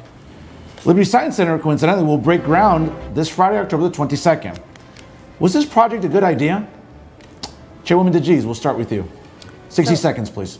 As a Hudson County Schools technology employee, it is a great idea. We run phenomenal vocational programs that offer students majors in in-demand occupations and help build their employability skills. SciTech City is going to be a fantastic facility for our residents here and countywide. I understand the controversy that it's not a Jersey City school district, and I've heard a lot of those concerns, and there are some things that I do agree with. However, the county school district is able to manage this and facilitate it with the staff. The budget for the Jersey City Public School District does need to be addressed, and there are a lot of funding issues and a lot of holes that our poor Jersey City students are not being given a full access to their public education. We cannot put this burden on all of the Jersey City taxpayers. The Hudson County Schools of Technology will do a phenomenal job with this district. I know that they will engage with Jersey City because I'll be one of those people at the groundbreaking, and they'll build phenomenal programs with the majority of Jersey City students. Thank you, Chairwoman DeGise. Mr. Dominici, same question for you, sir. 60 seconds. It is sad to me to see that, this project, which is a county school, is not a project that is exclusively for Jersey City, and that Jersey City has to pay about $2 million on maintenance fee yearly. But what about completely funding our public school? What about having city officials that are going to be embracing to have an open dialogue with the BOE and to listen to the needs to the kids of our city? We got to make sure that we got public schools completely funded before we open a new school that is not going to carry the weight of management fee, but also is going to carry different kids throughout the Hudson County. Where we have kids right now that don't have the technology, that the buildings of this school are not up to the day, that they have water that is not able to be drinking in Jersey City. So for me, before we do this project, we have to take care first the public school of Jersey City. And to make sure that this happens, you need the right leadership. You don't want somebody that is going to get elected and maybe throughout a year or two they're going to resign for the city council like they did when Mr. Amy DeGis did when she was in the public school. She definitely abandoned all the kids there because she couldn't embrace that role and fight with the state in order to make sure that the public school were funded. Now she's running for office for city council, and I don't think I would trust her with my vote, to be honest with you. Ms. Dominici, thank you very much. Councilman Lavaro, same question for you, 60 seconds. Yeah, so I voted against the SciTech High School. I did vote for Liberty Science Center, the SciTech City project overall, but the subsequent vote about the SciTech High School I voted against. And the reason for that is that while I think there's promise with SciTech City, the funding for the school, the dedication of $2 million going to a county school as opposed to the Jersey City Public Schools, was that in fact, if there was even an attempt to reach out to the Jersey City Public Schools, an attempt to reach out to Superintendent Walker or his predecessor before that, then maybe if that had happened and our only alternative was the Hudson County School of Technology, then I would say, okay, let's move forward in that regard. But there wasn't even an effort. In fact, what we ended up hearing from the mayor as he defended his decision here was he talked about the idea of investing in our Jersey City Public Schools and called it the abyss.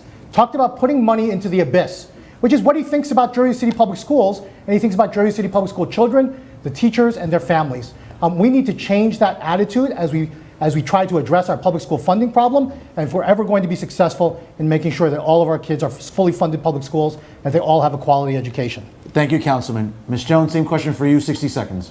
I too agree that we ought to be fully funding our educational system here, the Board of Education today, before we take on other priorities.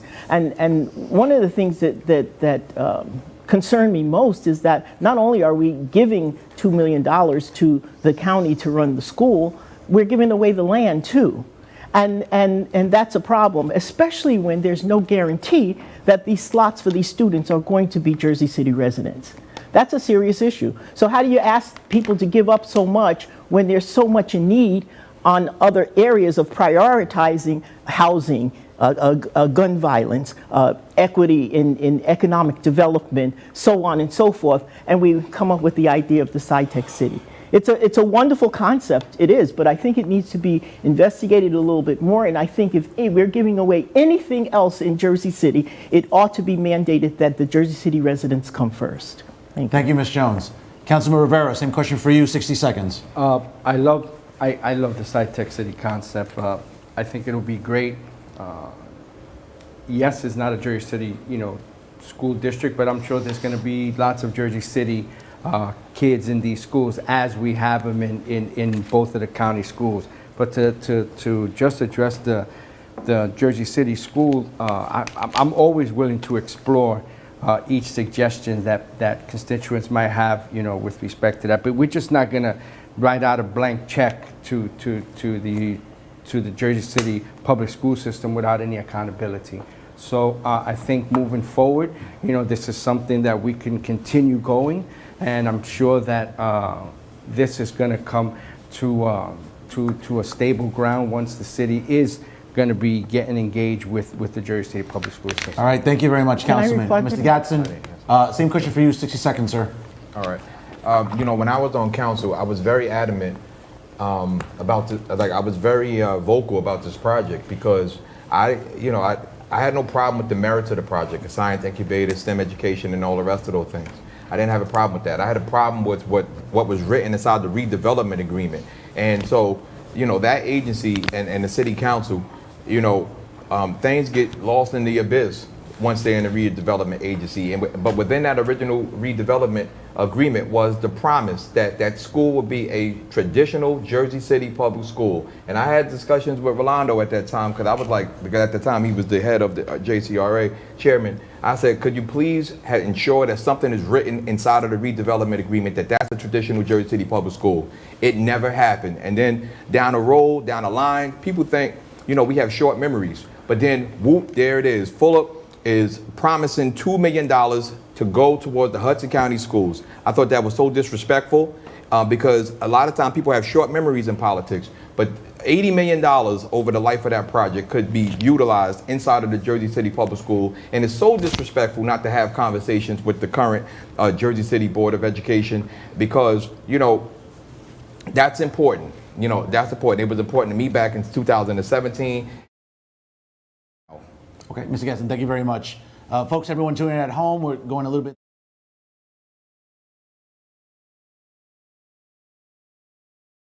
Rebuttals on that? No? I'm sorry? Rebuttals? 30-second rebuttal, Councilman, real quick, please. I just want to address the comment that Councilman Rivera about the blank check. We've heard this often, this idea of not giving the schools a blank check. Somehow there's this lack of accountability. Let's look at what's happened in Jersey City. Just last year, the head of the Jersey City Employment Training Program was 26 count indictment on embezzlement. Previously to that, there was a member of the Jersey City Recreation Department who gave away no-show jobs and was found guilty on that and pled guilty on that. The idea that there is a need for a greater accountability, I agree that there should be full accountability. But it goes back to the idea that our stuff don't stink. And our stuff does stink too in Jersey City, and we need to have full accountability on both sides of the both sides within the city and the schools to ensure that the funds are properly appropriated. But we should not be going into any situation saying that we are greater than thou and that we have the high road on that when clearly we have our own track record and our own problems here in Jersey City that we need to take care of. Thank you, including the MUA water Thank you, tax Councilman pipeline. Navarro. Councilman Rivera, do you care to respond? 30 seconds? No. A response? Okay, let's move on. Well, maybe he wants to respond in saying that what his statement is of proving that Jersey City has a plan to make sure that Jersey City residents will be assured to get into the SciTech school. Okay, Ms.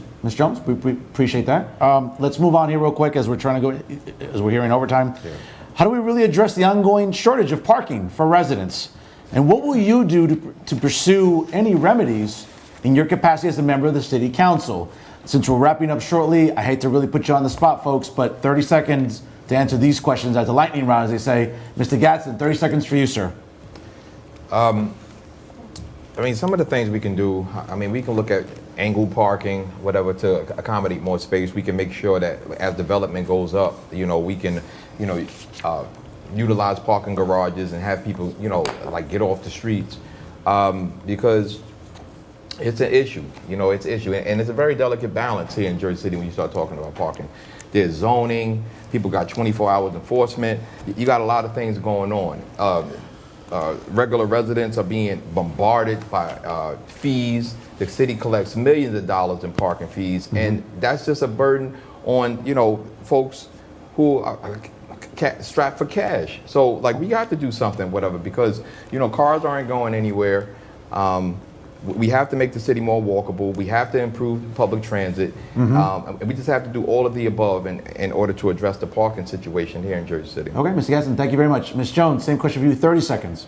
Well, all of the things that Chris just outlined, and by the way, I think that most of them are reactionary because we've been forced into that situation. I think the real issue that we have to deal with is why are we dealing with these situations right now? And it has a lot to do with overdeveloping our neighborhood and the zoning policies and also the redevelopment plans that the city has instituted. The current parking ratio in these redevelopment plans is like 0.2. Who drives a 0.2 car? Mm-hmm. And with that, we're getting high rises with hundreds of units coming into the neighborhoods with no adequate parking. They like to say that it's because they're in transit-oriented developments, but guess what? In Jersey City, we don't have mass transit, okay? That's another issue that we have to deal with if we're going to seriously deal with the parking issue. Ms. Jones, thank you very much. Thank you. Councilman Rivera, same question for you, 30 seconds, sir. The angle parking, Chris said is amazing. And angled parking, I grew up in downtown Jersey City where Christopher Columbus Drive was all angled parking, where Mercer Street, where we have right now, was always angled parking. And yes, we got to let developers know, make sure that we have adequate spaces in their developments for more vehicles. And I would love to see parking decks throughout the city. That will help out a lot, but that's another conversation. All right, Councilor Rivera, thank you very much. Mr. Dominici, same question for you, 30 seconds, sir. So parking is definitely an issue that a lot of residents of Jersey City are facing. It is sad to see. I was recently in a meeting at Central Avenue where a new development was being done, and the owner was saying basically, you know what, the people that are going to live in the project, they're just going to use public transportation, which is a lie. I mean, we got to make sure that we have responsible development and that the number of parking spaces actually included. We got to make sure that the law enforcement that we have, that people can park in certain zoning, is actually embraced, so people can have those spaces at night when they have to park and go to sleep when they come for work. So for me, it has to be just more accountability. It's sad to see Councilman Rivera say that, that after 8 years, he knows that this is an issue, but it's time to be accountable. And if you've been there for 8 years, this is the time that you're realizing that this is a issue. It's pretty sad, and the people of Jersey City needs to make a better choice coming November 2nd. Okay, Mr. Dominici, thank you very much. Councilwoman DeGise, same question for you, 30 seconds, please. I was on the Board of Education when I worked with Councilwoman Mira Prince Ray. I am Ward B on utilizing the schools for lots at night. I think more creative decisions like that, when developers include parking, which they have to, if they have unused spots, they should open them up to the community. The angled parking and decks were the first two things that I put down too. The city also offers VIA, which is a great alternative.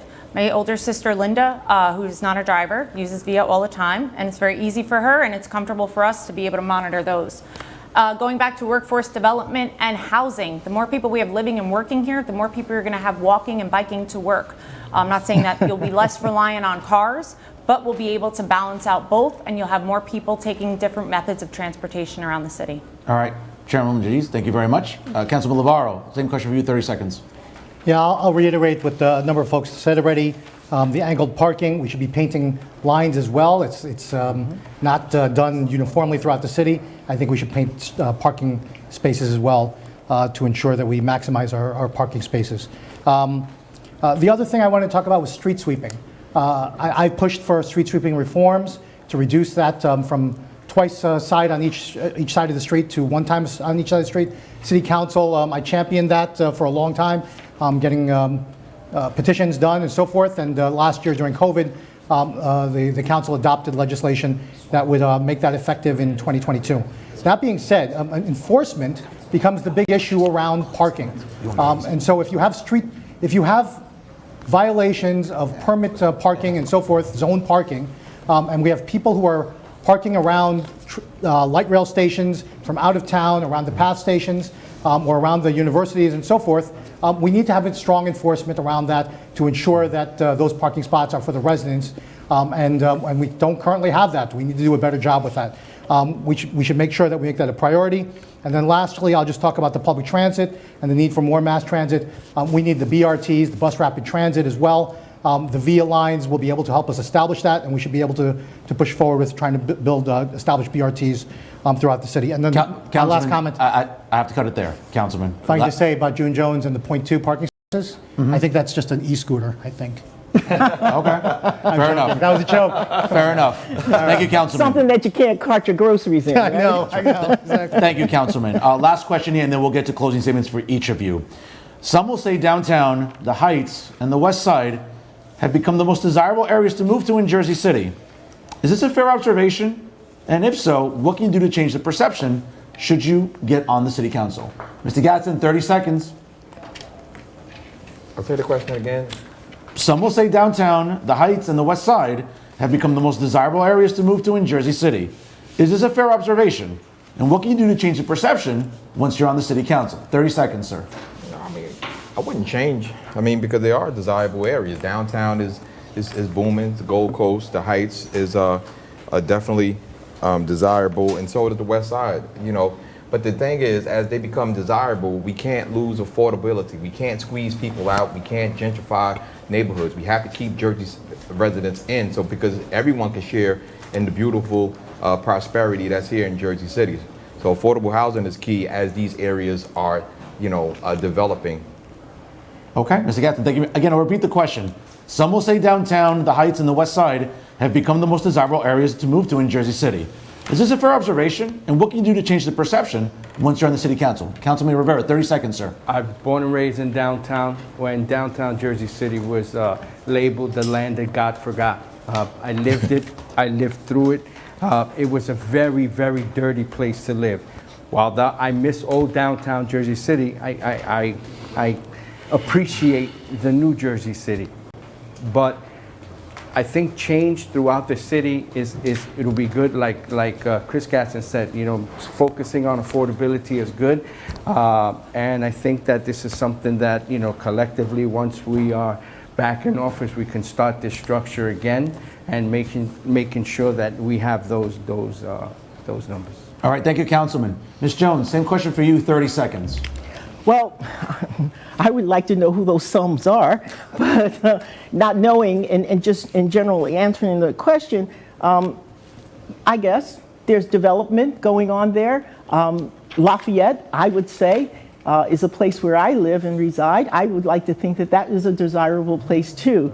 Back, just commenting on downtown the way it was years ago, and even Lafayette, I would not say it was a dirty place to live, but it certainly was forgotten by our administration.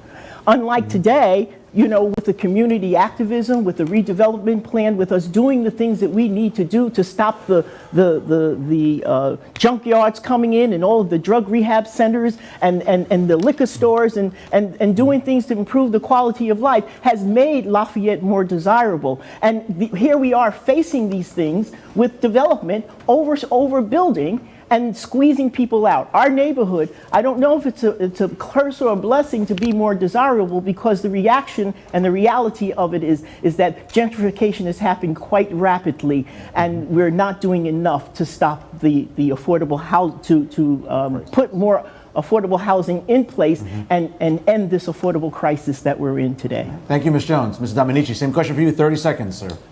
To me, gentrification is the cancer that is killing the diversity that we have in Jersey City. We have two different cities, but we talk about being desirable. Are you talking about a person that make over $100,000 that can afford to live in downtown Jersey City? Or you talking about somebody that have $45,000 that cannot afford to live in downtown Jersey City, and not even in areas like Greenville and Lafayette, because you got to have at least a rent for $1,400 to $1,800 per month in order to be able to have an apartment. To me, is to bring people interest first, to make sure that we make the city more affordable, that we have people that are long-life residents in Jersey City that can stay in Jersey City, and that's what we want to do when we become your next council person coming November 2nd. All right, Mr. Dominici, thank you very much. Chairwoman DeGise, same question for you, 30 seconds, please. So all parts of Jersey City have their own unique characteristics that make them amazing. And where we live, it becomes part of us. Being born and raised here, your culture of your neighborhood becomes such part of you. I'll say Heights pride. Francesca Girantana is going to tell me West Side's the best side. Perry Cicchini is going to say he's an Iggy boy. What we do need to focus on is people's quality of life, because no matter what ward you're in, what demographic you're a part of, what your status is, your quality of life is of the utmost importance. We have to make sure our city services are running at 100% efficiency, that they're extremely proactive rather than reactive. And we do need to focus and honor the men and women at DPW that work tirelessly around the city to ensure people's quality of life. Thank you, Chairwoman DeGise. Councilman Navarro, 30 seconds, same question, sir. Yeah, back in my first term of office, the city rebranded this, the JCRA and the city of Jersey City rebranded the city. And that started the whole Make It Yours campaign for Jersey City, which made the Heights, the downtown, and now the West Side, as well as Bergen Lafayette, parts of Bergen Lafayette, more desirable to outside investors, as well as outside potential tenants to move to Jersey City. And I say tenants, renters, largely, and now we're beginning to see some influx of people buying properties as well. We need to do a similar campaign, but not a campaign to attract people from outside, but to attract and build up the neighborhoods and communities and make it attractive to the people here in Jersey City. Back in the day, Glenn Cunningham established like an MLK redevelopment type corporation that invested and established the MLK hub. It had the Ponderosa, the Bank of America, et cetera, et cetera. But his term ended too short. We need to make similar investments here and make a commitment to the people of Jersey City. As I talked about before, the Old West District Police Station. We could take the Capital One on Ocean Avenue, that steel technology site which June Jones fought for, the Harmon Street pool that's on the block right now. Instead of making them attractive to outside investors, we should be able to find ways to make it attractive so it serves the people of Jersey City, and we build a Jersey City for the people of Jersey City. All right, thank you, Councilman. Ladies and gentlemen at home, that's it for our questions tonight. Obviously, we could go all night and we probably won't get through everything. I want to thank the candidates for joining us here. We're going to give them each 90 seconds in a closing statement, and then we'll close out for the evening. Mr. Gadsden, closing statement for you, sir, 90 seconds. Okay. Thank you for hosting us tonight. It's always great to have dialogue and this great exchange. And I'm running for office to effect change. You know, I want to be your councilman and a legislator that creates policy and that meets the needs of the people. You know, I want to ensure that the money that the city has is spent to ensure that our housing needs are met, that we monitor unjust practices that affect our residents. Being a councilman before, I had the chance to experience the power of this position. If this office of councilperson is used correctly, it will help meet the needs of the residents, ensuring housing, ensuring that our children are educated properly, protecting and providing opportunity for our youth, taking care of our seniors, keeping our city safe, and improving our quality of life. You know, running up against the political establishment in Hudson County is very hard. And in this election, we're faced with, and it seems to be insurmountable odds. We're running against $2 million in resources. I'm running up against like the head of the whole Democratic establishment inside of Hudson County. And once again, it looks like one of those David versus Goliath battles. But I just want whatever residents to really take a look at independent candidates and look at their platforms, read up on them and see where they're standing, see the work that they've done inside of the community. And then when it's time to vote on Saturday, early voting, and it's time to vote again on November 2nd, that you elect independent candidates, take a shot on us. I'm 5B, 6B June Jones, 7B Elvin Dominici, and in the various wards, you know, Joe Brooks, you know, B, A Christian Hart, James Solomon, Kevin Bing, just a whole Danielle, like Gilmore. Mr. everybody. Gadsden. Gilmore, Mr. Gadsden. Educational Gilmore, everybody, man. Just come out and let's vote. All right, Mr. Gadsden, thank you very much. Ms. Jones, closing statement for you, 90 seconds. So I am running for council seat at large because I believe I can make a difference.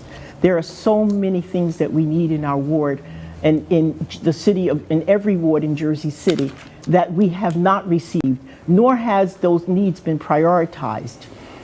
It is important that you vote independent. I am running independently, and so are my counterparts, Mr. Gadsden and Mr. Dominici.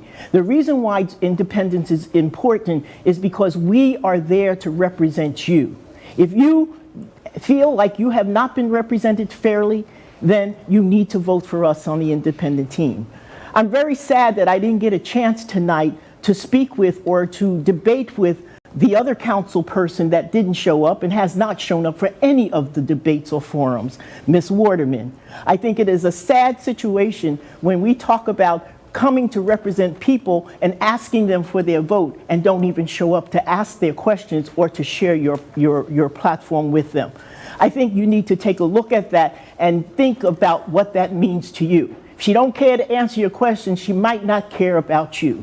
I'm asking you to look at us, look at the platforms that we're running on. Know that we care about affordable housing. Know that I care about fully funding our educational system, and safe streets are very important for us. It is our quality of life that we are fighting for, ladies and gentlemen, and we cannot do it if you don't come out and vote.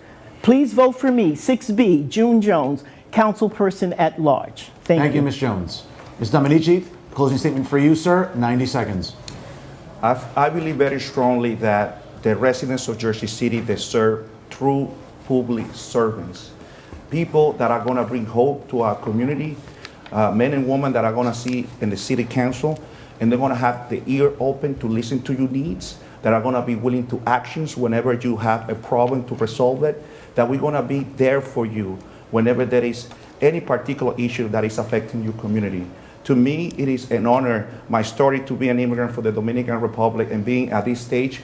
For me, I'm already a winner. I've always been an underdog. I've always been doubted. And for me to be at this stage fighting for the people of Jersey City, it's just a good reward for me. The city will welcome me and my family, the place that I have the people that I love and care. It's just an honor to run for office. I want to bring my platform to the table when accountability is going to be the main issue. Whether you love the mayor or not, you want to make sure that if he's right, we're going to support the issues or programs that he supports. If he's not right, we're going to be independent to actually stand up and have our own ideas what is best for the community.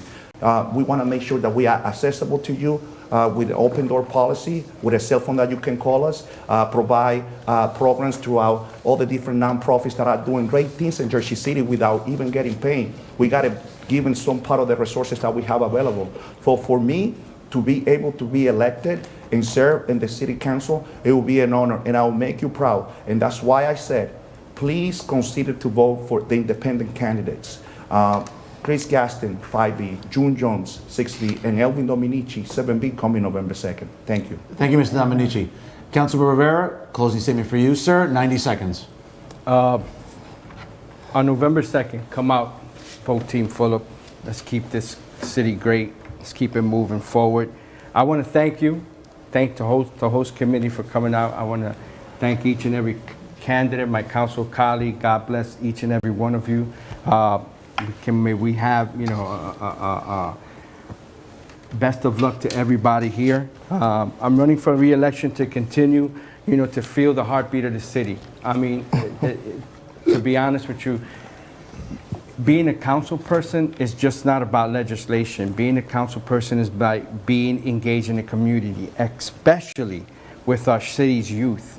That is one thing that we should not forget about. And staying focused with them is what I promised I would do, as I've been doing for 26 years. Keeping our city safe, making sure that our men and women in the police department, stay engaged and protect us as they usually do. So on November 2nd, I look forward to having your support as your council person at large, along with Team Fulop. Thank you, Councilman. Councilman Lavarro, closing statement for you, sir. 90 seconds. Thank you, Fernando, for moderating this debate, and thank you for hosting Hudson Media Group, and thank you to the other candidates for a spirited conversation. This election year, you have a very clear and stark choice. Today, we have unfettered development here in Jersey City. Let me hit you with some numbers. In 2010, since 2010, we have seen 31,495 building permits to construct buildings here in Jersey City since 2010. By comparison, in Newark, the largest city in the state, 4,402. To our neighbors in Hoboken, 2,890. Digest that for a little bit. That's huge. Development on steroids. Since 2012, in the Healy administration, you had 618 such permits. And in 2020, you had 4,762 such permits. Development on steroids, I like to say. We know where this is going to lead. We've seen it in Hoboken. We've seen it in downtown Jersey City. What it leads to is that the working class folks who are in the Irish, the Polish, the Italians, Hispanics, and immigrants who once lived in downtown Jersey City, today they're all gone, but with a very few exceptions. So you can maintain the status quo, and this will be the inevitable outcome for Journal Square, for Greenville, for Bourgogne-Lafayette, and all other parts of the city, the West Side, and et cetera. So you can maintain that status quo. But if that is what you want, then by all means, stick with the Team Fulop council candidates. But if you believe, like I do, that we can have a fairer, more equitable Jersey City, if you believe people can feel secure in their homes, not simply living paycheck to paycheck on a month-to-month lease, if you believe every neighborhood can be safe, free of violence and crime, if you believe every Jersey City child can have a high-quality education, and that every neighborhood can have a great quality of life, If you believe we need government to provide real checks and balances to ensure transparency and accountability, I ask you to vote for me, Rolando Lavarro, 9B on the ballot. I have the experience and track record to do the job, and I urge you to vote for independent candidates across the council. Thank you, Councilman. Lastly, Chairwoman Amy DeGise. Thank you very much. Thank you for having me and hosting this. My name is Amy DeGise. I'm running with Team Fulop. Please vote 123B. Easiest 1, 2, 3. I'm a daughter of Jersey City. It is my passion. Jersey City is one of my most favorite things about myself. I want to raise my family here, and I want to raise them to want to raise their family here. It's no secret that I grew up around this. Growing up, my mom was not always healthy. I was very close with my dad. He was elected. I was 6 years old, and I was attached at his hip. I spent most of my days in City Hall, not just learning government, but learning good politics and meaningful policy. And that came from the real brainchild, my Aunt Lois, who was the first female to be elected to the Jersey City Council, where she taught constituent services and diplomacy to me and my father. It is in my blood to serve people and solve problems. There's nothing more that I want to do. Elected or unelected, I will work towards the progress for Jersey City. I will work to keep it moving forward and to make it safe and happy and prosperous for my family. There is no ego here. This is not a glamorous job. I could tell you as someone who's been involved in it. But we've signed up to help the people here and help the city that we love. I like for everyone to acknowledge that it's one thing to point out problems, it's another thing to solve them.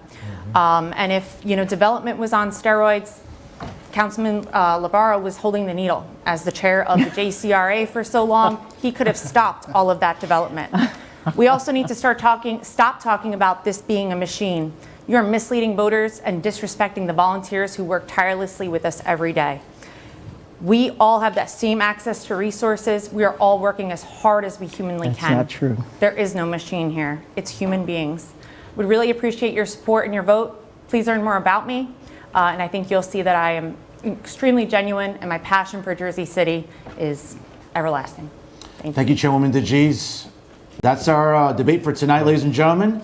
Certainly, early voting begins next week. And obviously, November 2nd, you can also vote in person. Folks, it's up to you now. You make the decision. I want to congratulate all the candidates for coming here today, for having a very lively discussion. And certainly, I want to wish them all luck moving forward. I'm Fernando Uribe, ladies and gentlemen, the host of Talking Politics here with Hudson Media Group. As a reminder, tomorrow at 6 p.m. Eastern Time, the Jersey City mayoral debate between incumbent Stephen Fulop and his challenger, Louis Spears, will take place at 6 p.m. right here in the Hudson Media Group studio. So you want to tune in, obviously, on Comcast Cable, as well as Facebook Live, and also on YouTube.